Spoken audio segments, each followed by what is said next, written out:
You arrived where it is by effort, or why the race started a few steps in front. That is the question that no one likes to hear, and even less answer.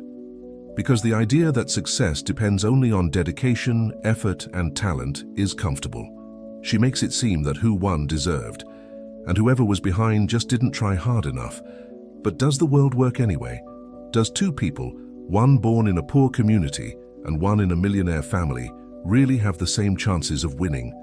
Does a young black man created in the periphery, with a precarious school and without connections, competes on an equal foot with someone white, upper class, bilingual, and with access to the best education since childhood? Or is meritocracy just a beautiful narrative, created to make those who are on top of deserving, and who is on the basis feel guilty?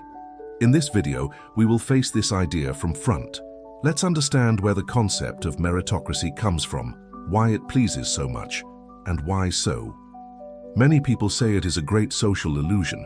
Get ready to deconstruct certainties, because the question here is not just if you deserve what you have, but if everyone really has a chance to deserve it too. The idea of meritocracy is simple, seductive, and at the same time brutal. She says the following: you reap what you plant. Work hard, be competent, strive more than others, and success will be inevitable. It is a logic that suits the capitalist ideal, the culture of competition, and the dream of social ascension. This is how many people justify fortune, fame, and power. I deserved it. I fought. I conquered. But where does this idea come from?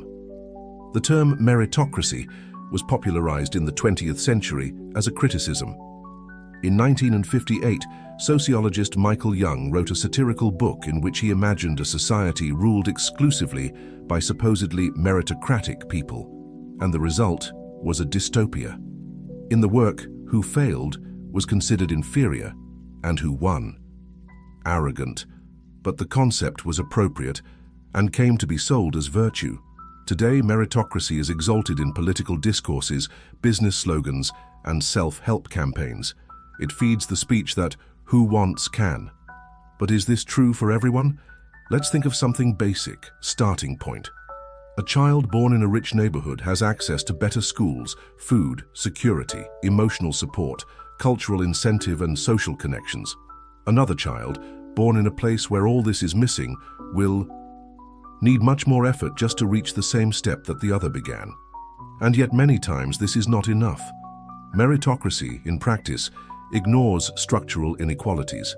It makes it seem that life is a fair race, when in fact there are people dropping with generations.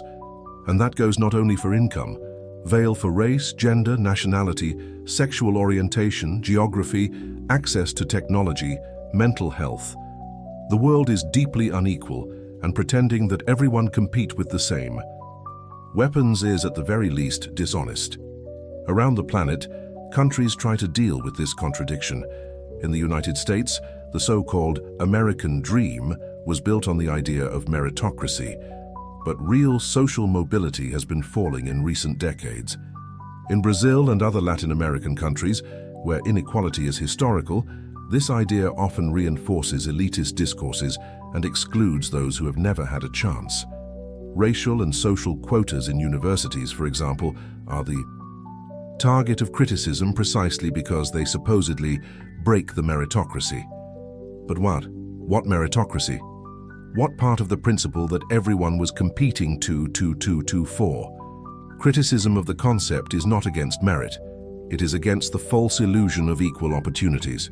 Because valuing individual effort is fair, but ignoring the collective barriers is cowardly. And in the real world, these barriers are not invisible. They are everywhere. And the system is far from neutral. For meritocracy advocates, logic is clear. Individual effort must be rewarded. They believe that any system that awards dedication, discipline, and competence is fairer than that distributes benefits without demanding efforts. If someone works more, studies more, prepares more, this person should reap more. Simple as that. Many use overcoming stories as an example. People who came from difficult contexts but won. Who studied at night, worked early on, fought against everything. and did it. Real, inspiring and legitimate stories, and that is precisely why the idea of meritocracy is so strong. It offers hope. She says you have control over your own destination, that no matter where you came from, it matters where you want to go. In addition, defenders claim that without meritocracy, the world becomes zone. How to measure who deserves a place, a promotion, a scholarship, a leadership position? If it is not by merit, will it be by favoritism, by influence, by politics? The fear of abandoning the idea of meritocracy is to end up at the other end, that of award-winning mediocrity. But critics reform hard. Meritocracy is beautiful in theory, but in the real world, it ignores the hidden rules of the game. Because meritocracy is not effort, measures result. And those who have more resources will always have more chance to generate results. Think of a college entrance exam. Two candidates take the same test, but one had access to private school, private teachers, high-level courses and a calm environment to study. The other had precarious public school, work early on, lack of home support, and no structure. If the first one takes bigger grade, is this merit or privilege? Meritocracy critics say it confuses privilege with capacity, and that in doing so, she perpetuates inequality as justice.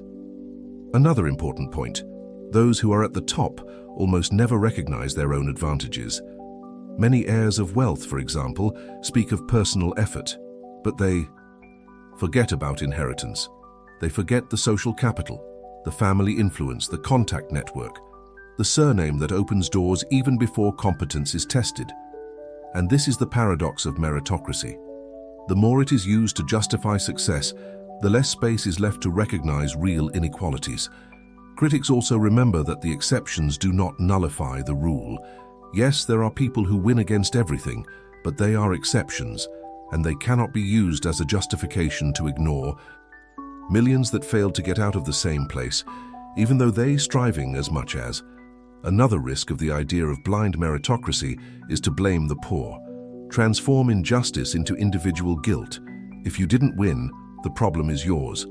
If you are unemployed, it is because you have not ran after.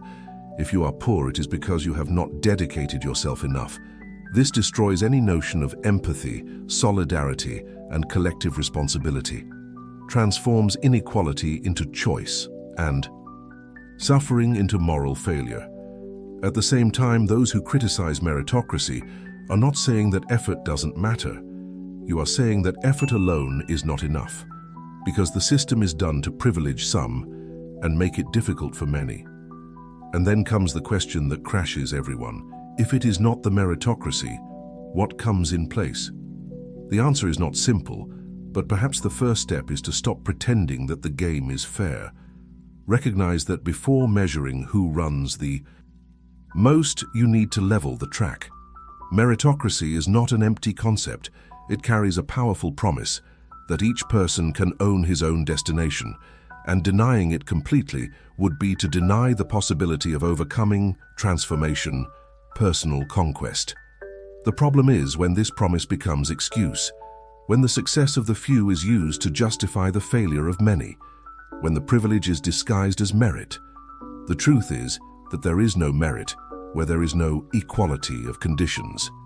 And repeat the discourse of meritocracy in a deeply unequal world does not inspire. Aliena, don't motivate, oppresses. This does not mean that the effort is worth nothing.